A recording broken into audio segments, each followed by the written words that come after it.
இந்த ஹிஜ்ரி வருஷத்தில் ரமலானுடைய மாசம் ஆரம்பிச்சது கூட எந்த அளவிற்கு வேகமாக இந்த நாட்கள் நகர்ந்து போய் கொண்டிருக்கிறது. இப்போது இந்த நேரத்திலே நம்முடைய இறை நம்பிக்கை பற்றிய சின்ன சின்ன விஷயங்களை நாம பார்த்து வருகிறோம். அல்லாஹ் அவனுடைய திருக்குர்ஆனிலே சொல்கிறான், அஹஸிபன் நாஸ், மக்கள் நினைத்து விட்டார்களா, ஐயுத்ரகு ஐயகூலு ஆமன்னா வஹும் லா யுஃப்தனூன், நாங்கள் அல்லாஹ்வை நம்பியவர்கள், நாங்கள் அல்லாஹ்வை ஈமான் கொண்டு இருக்கிறோம் என்ற காரணத்தினால் அவர்களுக்கு சோதனைகள் வராது, சோதனைகள் வரக்கூடாது என்று மக்கள் எதிர்பார்க்கிறார்களா, மக்கள் நினைத்து விட்டார்களா என்று அல்லாஹ் கேட்கிறார். நான் அல்லாஹ்வை உறுதியாக நம்புகிறேன், மறுமையை உறுதியாக நம்புகிறேன், அல்லாஹ் சொன்ன விஷயங்களில் நான் என்னை ஈடுபடுத்திக் கொள்கிறேன் அப்படிங்கிற காரணத்தினால அல்லாஹ் நம்மை சோதிக்காமல் நமக்கு அந்த கஷ்ட நஷ்டங்களை ஏற்படுத்தி நாம பொறுமையாக இருக்கிறோமா என்பதை சோதிக்காமல் அல்லாஹ் விடமாட்டார் என்பதை மூமின்களாகிய நாம மனதிலே நிறுத்த வேண்டும். என்ன, நம்ம அல்லாஹ்வை தொழுகிறோம், அல்லாஹ் கிட்ட துஆ செய்கிறோம், அல்லாஹ்வுக்கு ஷிர்க் வைக்க மாட்டோம், விதுஅத்தான காரியங்கள்ல ஈடுபட மாட்டோம், ஓரளவுக்கு கொள்கைகளில் தெளிவாக இருக்கிறோம், எல்லாமே ஓகே. ஆனா நம்முடைய வாழ்க்கையில இவ்வளவு கஷ்டம் வருகிறது, நம்முடைய வாழ்க்கையில இவ்வளவு பல குழப்பங்கள், பல சோதனைகள் வந்து கொண்டிருக்கிறது என்றால் கண்டிப்பாக வரும். அல்லாஹ் சொல்கிறான், நான் ஈமான் கொண்ட காரணத்தினால் எனக்கு சோதனை வராதுன்னு யாரும் நினைக்காதீங்க. நான் அல்லாஹ்வை நம்பியவன் என்ற காரணத்தினால, இந்த குவாலிஃபிகேஷன் உங்ககிட்ட இருக்கிற காரணத்தினால, ஈமான் உங்ககிட்ட இருக்கிற காரணத்தினால சோதனை உங்களுக்கு வராதுன்னு எதிர்பார்க்காதீங்க. இன்னும் சொல்வதாக இருந்தால், மூமின்களுக்கு தான் அதிகமான சோதனைகள் வரும். ஒரு மலையினுடைய உச்சியிலிருந்து எப்படி வேகமாக தண்ணீர் வேகமாக உருண்டு ஓடி வருமோ அது போல மூமின்களுக்கு அதிகமான பிரச்சனைகள் வரும், அதிகமான சோதனைகள், கஷ்டங்கள், குழப்பங்கள் கண்டிப்பாக வரும். அப்போது நம்முடைய ஈமான் எப்படி இருக்கிறது? நம்ம இப்ராஹிம் நபி அவர்களை எடுத்துக்கொள்ளுங்க. முஹம்மது ரசூலுல்லாஹ் அவர்கள் திருக்குர்ஆன்ல ஹஸ்புனல்லாஹு வ நிஅமல் வக்கீல் என்ற ஒரு வாசகம் வருகிறது. ஹஸ்புனல்லாஹு வ நிஅமல் வக்கீல். ஹஸ்புனல்லாஹு வ நிஅமல் வக்கீல் என்றால் அல்லாஹ் எங்களுக்கு போதுமானவன், அவனே சிறந்த பொறுப்பாளன் என்று அர்த்தம். ஹஸ்புனல்லாஹு வ நிஅமல் வக்கீல் என்ன அர்த்தம்? அல்லாஹ் எனக்கு போதுமானவன், அவனே சிறந்த பொறுப்பாளன், அவன்தான் நிஅமல் வக்கீல், சிறந்த வக்கீல் அவன்தான் என்ற இந்த வார்த்தை திருக்குர்ஆன்ல வருகிறது. இந்த வார்த்தையை யார் முத பயன்படுத்தினார் என்பதை பற்றிய ஒரு விஷயம். நம்முடைய இப்ராஹிம் நபி அவர்களை அந்த மக்கள், அந்த ஊர்ல இருந்த மக்கள் தூக்கி நெருப்புல வீச போறாங்க. அந்த வீசக்கூடிய நேரத்துல கூட அவர்கள் நம்பிக்கையை இழக்கல. அப்போதும் அவர்கள் சொன்னார்கள், ஹஸ்புனல்லாஹு வ நிஅமல் வக்கீல், அல்லாஹ் எனக்கு போதுமானவன், அல்லாஹ் என்னை கைவிட மாட்டான். எவ்வளவு பெரிய ஒரு சோதனையை பாருங்க. இந்த ஏகத்துவ கொள்கையை சொன்னதற்காக வேண்டி வந்த பிரச்சனை, வேற எந்த பிரச்சனையும் கிடையாது. ஏகத்துவ கொள்கையை சொன்னாங்க, அல்லாஹ் ஒருத்தன், அவனை தவிர வணக்கத்துக்குரியவங்க யாரும் இல்லை, யாரையும் வணங்கக்கூடாது என்ற கொள்கையை சொன்ன ஒரே ஒரு காரணத்திற்காக தான் அவர் அந்த இப்ராஹிம் அவர்களை தூக்கி நெருப்பில் வீச போறாங்க. அந்த நேரத்தில் கூட ஒரு நாடக நடிப்பிற்காக கூட இப்ராஹிம் நபி அவர்கள் பின்வாங்கவில்லை, பேக் அடிச்சு ஓடல.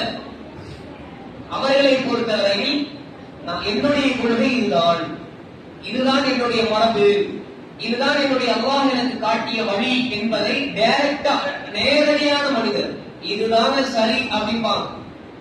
அதை அவர்கள் அறிவுபூர்வமாக சொல்ல வேண்டிய இடத்தில் அறிவுபூர்வமாக ஆக்கப்பூர்வமாக தர்க்க ரீதியாக அழகான முறையில் சொல்லுவாங்க. ஆனால் அந்த காலத்துல வாழ்ந்த அந்த நிறைய அறிவு குன்றிய மக்களுக்கு அது எடுக்கல. அவர்கள் எல்லாம் ஒன்று சேர்ந்து இவனை தூக்கி நெருப்பில் போடுங்க என்று சொல்லக்கூடிய நேரத்துல பெரிய ஒரு நெருப்பை ஏற்படுத்தி அதில் தூக்கி எறிகிறாங்க. அப்போது அவர்கள் பயன்படுத்திய வார்த்தை, என்னை அல்லாஹ் கைவிட மாட்டான், ஹஸ்புனல்லாஹ், அல்லாஹ் எனக்கு போதுமானவன், நிஅமல் வக்கீல், அவன் சிறந்த பொறுப்பாளர் என்கிற இந்த வார்த்தையை சொன்னாங்க.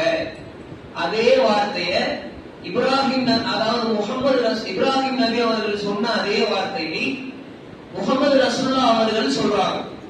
அல்லாஹ் சொல்கிறான், அல்லதீன கால லஹுன் நாஸ், மக்கள் சொல்கிறார்கள், இன்னன் நாஸ கத் ஜமஊ லக்கும், உங்களுக்கு எதிராக உங்கள் கொள்கையை ஏற்றுக்கொள்ளாதவர்கள் சுற்றி வளைத்து விட்டார்கள்.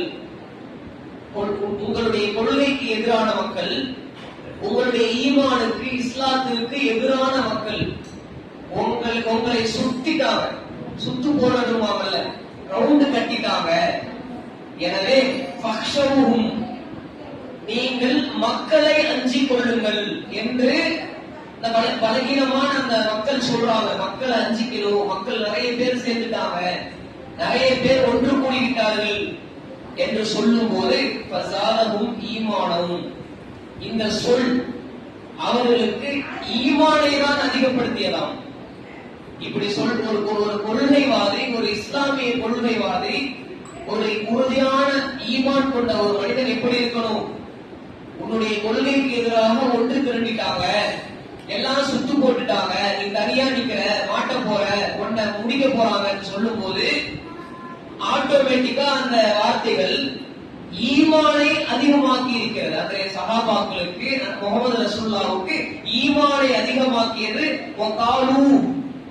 அவர்கள் சொன்னார்கள், முகமது ரசூலுல்லாஹ்வும் அந்த உண்மையான அந்த மூமின்கள் சஹாபாக்கள் சொன்னார்கள், ஹஸ்புனல்லாஹு வ நிஅமல் வக்கீல். இப்ராஹிம் நபி சொன்ன வார்த்தையை இவங்களுக்கு சொல்றாங்க, அல்லாஹ் எங்களுக்கு போதுமானவன், அவன் தான் சிறந்த பாதுகாப்பை தருபவன், அவனை தவிர யாரும் இல்லை என்கிற அந்த ஈமான். இப்படி நம்முடைய ஈமான் என்பது ரொம்ப பலமாக இருக்க வேண்டும். எப்ப என்று சொன்னால் சோதனை வரும்போது. பெரும்பாலும் நம்முடைய பிரச்சனைகள் எல்லாத்துக்கும் தீர்வு பணம் என்று நினைக்கிறோம். எல்லா பிரச்சனைகளுக்கும் ஆரம்பமே பணம் தான். ஒரு வகையில இந்த பணத்தை வைத்து நிறைய தர்மம் செய்யலாம், சக்காத் கொடுக்கலாம், ஹஜ்ஜிக்கு போகலாம், அல்லாஹ்வுடைய கடமைகளை நிறைவேற்றலாம். அதே நேரத்தில் பணக்காரர்கள் தான் அதிகமாக நரகத்திற்கு போகிறார்கள். ஏனென்று சொன்னால் இஸ்லாம் கூறும் பணக்காரனாக நாம் இந்த உலகத்திலே வாழ வேண்டும். ஏழைகள் பணக்காரர்களே முன்னாடி, பணக்காரர்களை விட ஏழைகள் சொர்க்கத்திற்கு முன்னாடியே போயிடலாம். அப்ப அதிகமாக சமூக கடமையும் சமூக பொறுப்பும் அதிகமான விஷயங்களுக்கு ரெஸ்பான்சிபிலிட்டி பணம் உள்ள மக்கள் இருக்கிறாங்க. ஆனா இன்றைக்கு இருக்கக்கூடிய இந்த உலகத்தினுடைய அந்த வாழ்க்கை கலாச்சாரங்கள் எப்படி ஆயிடுச்சுன்னு சொன்னா, இது மிகப்பெரிய ஒரு போட்டியாக, ஒரு மிகப்பெரிய ஒரு ஓட்டமாக மாறிடுச்சு. அப்ப நம்ம எப்படி நம்பணும்? நம்மை படைத்தவன் அல்லாஹ், அந்த அல்லாஹ் தான் நமக்கான பொறுப்பாளர். அல்லாஹ் நம்மை கைவிட மாட்டான், நம்மிடத்தில் வேற எதுவும் கிடையாது. இந்த நம்பிக்கை தான் நம்மை காப்பாற்றும். பாருங்க, எத்தனையோ பேரு கொரோனா வரும்போது எவ்வளவோ பெரிய பெரிய செல்வந்தர்கள் சட்டு மௌத்தாயிட்டாங்க. பிளாட்ஃபார்ம்ல படுத்திருப்பாங்கல்ல, அவங்க எல்லாம் இன்னைக்கும் உயிரோட இருக்கிறாங்க. நிறைய பிளாட்ஃபார்ம்ல படுத்துக் கொண்டிருக்கக்கூடியவங்க, நிறைய மக்கள், ஏழ்மையான மக்கள் பாத்தீங்களா? எவ்வளவு பெரிய ஒரு பணம் உள்ளவர்கள், அதிகாரம் உள்ளவர்கள், டாக்டர்ஸ் படிச்சவங்க, பெரிய பெரிய ஆபீசர்ஸ் உயிரின் மீது பயந்து கடைசியில மௌத்தாயிடுறாங்க. அந்த வைரஸ் பரவி, அது அல்லாஹ்வுடைய அந்த நாட்டம். அதே நேரத்திலே அன்றாட வேலைக்கு போனாதான் உணவு. 4 நாளைக்கு வேலைக்கு போனா 5வது நாள் உணவு இருக்காது, சாப்பாடு அவங்களுக்கு கிடைக்காது, வீட்டுக்கு வாடகை கட்ட முடியாது, பிள்ளைங்களுக்கு ஸ்கூலுக்கு ஃபீஸ் கட்ட முடியாது, ஏன் ஆட்டோ ஃபீஸ் கூட கட்ட முடியாது. அப்படியான சூழல்ல வாழ்ந்தவங்க இன்றைக்கு அழகான முறையில் உயிரோடு இந்த உலகத்துல வாழ்ந்துட்டு இருக்காங்க. அப்ப அல்லாஹ்தானே நம்மை காப்பாற்ற வேண்டும். எப்படிப்பட்ட நோயாக இருந்தாலும், எப்படிப்பட்ட நஷ்டமாக இருந்தாலும், எப்படிப்பட்ட கால சூழல்கள், கால நிலைமைகள், பஞ்சங்கள், திடீர் அபாயங்கள், அது போன்ற பல சோதனைகள் வரும்ல, நிலச்சரிவுகள் வந்திருக்கு, பூகம்பங்கள் வந்திருக்கு, சுனாமி வந்திருக்கு, அதே போல சூறாவளி காற்றுகள் வந்திருக்கு. எப்பேற்பட்ட சூழல் வந்தாலும் காப்பாற்றக்கூடியவன் அல்லாஹ் தானே. அல்லாஹ் தானே நமக்கு போதுமானவன், அல்லாஹ் தானே சிறந்த பொறுப்பாளன் என்கிற நம்பிக்கை தான் ஃபர்ஸ்ட் நம்ம கிட்ட இருந்திருக்க வேண்டும். நம்முடைய ஒரு மூமினத்தில் இருக்க வேண்டிய முதல் விஷயம் நம்பிக்கை. அது அல்லாஹ்வின் மீதான நம்பிக்கை. அதுக்கப்புறம் தான் தன்னம்பிக்கை. அல்லாஹ் நம்மை தான் படைச்சிருக்கிறான், நம் மீது நாம் நம்பிக்கை வைக்க வேண்டும். முதலில் இறை நம்பிக்கை தான். அப்ப அந்த இறை நம்பிக்கையோடு இந்த உலகத்திலே நாம் வாழ்கிறோமா? நம்முடைய அதிகமான நம்பிக்கை எதன் மீது இருக்கிறது என்று யோசிப்பார். நம்முடைய பிரச்சனைகளை யாருக்கிட்ட அதிகமாக நம்ம சொல்றோம்? ஒரு 5 கோடி 5 லட்சம் இருந்துச்சுன்னா நம்முடைய பிரச்சனைகள் தீர்த்துருவோம் அப்படின்னு நம்ம நினைக்கிறோம். நாம அல்லாஹ்விடத்தில் நம்முடைய பிரச்சனைகளை ஒப்படைக்கிறோமா? எல்லாத்தையும் கொடுத்ததே அல்லாஹ் தானே. அல்லாஹ் நாடினால் ஒரு நிமிஷத்துல எடுத்துருவான், 0ல இருந்து மறுபடியும் ஸ்டார்ட் பண்ண விடுவான். அப்ப அல்லாஹ்வுடைய அந்த நம்பிக்கை இருக்கிற நேரத்துல வாழ்க்கை எங்கே சென்றாலும் அவர்கள் ஆரம்பித்து வந்து விடுவார்கள். ஒரு மூமினுடைய வாழ்க்கை என்பது ரொம்பவும் ஆச்சரியமாக இருக்கிறது. அவனுக்கு வெற்றி வரும்போது அவன் ஷக்கர, அல்லாஹ்வுக்கு நன்றி செலுத்துகிறான். அவனுக்கு சோதனைகள் வரும்போது அவன் சபர, அவன் பொறுமை காத்து விடுகிறான். எனவே ஒரு மூமினுடைய வாழ்க்கை என்பது எல்லா கட்டங்களிலும் நன்மையாகவே அமைகிறது. வெற்றி வரும்போது அல்ஹம்துலில்லாஹ், தோல்வி வரும்போது பொறுமை என்று ஒரு ஹதீஸ்ல முகமது ரசூலுல்லாஹ் அவர்கள் சொல்றாங்க. அப்துல்லாஹ் இப்னு அப்பாஸ் ஒரு சின்ன பையன், ரசூலுல்லாஹ் அவர்கள் இமாமாக தொழுகை நடத்துறாங்க. ரசூலுல்லாஹ்வுக்கு பேக்ல ஃபர்ஸ்ட் சஃப்லயே அவங்க உட்கார்ந்திருக்காங்க.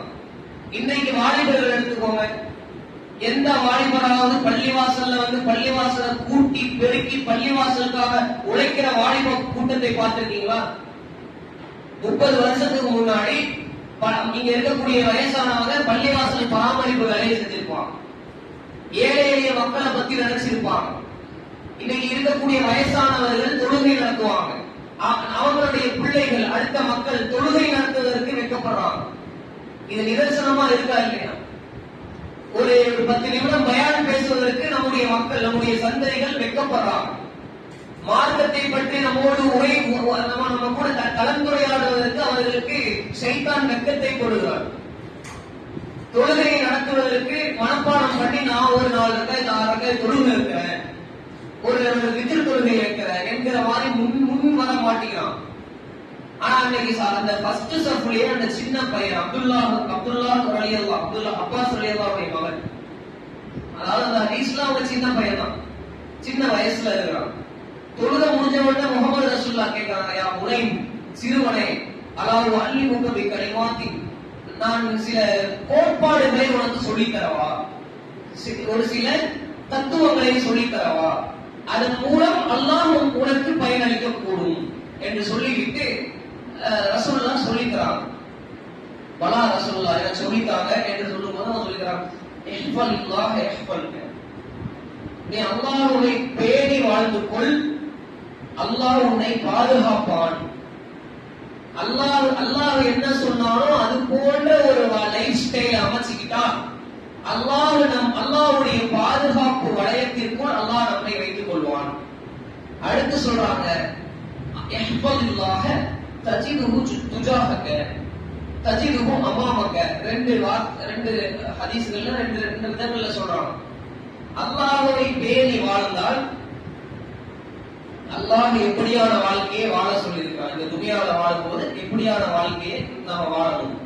அல்லாஹ்வுடைய பார்வையில், இஸ்லாமிய பார்வையில் ஒரு மனுஷனுடைய வாழ்க்கை, ஒரு முஸ்லிமுடைய வாழ்க்கை போதும்.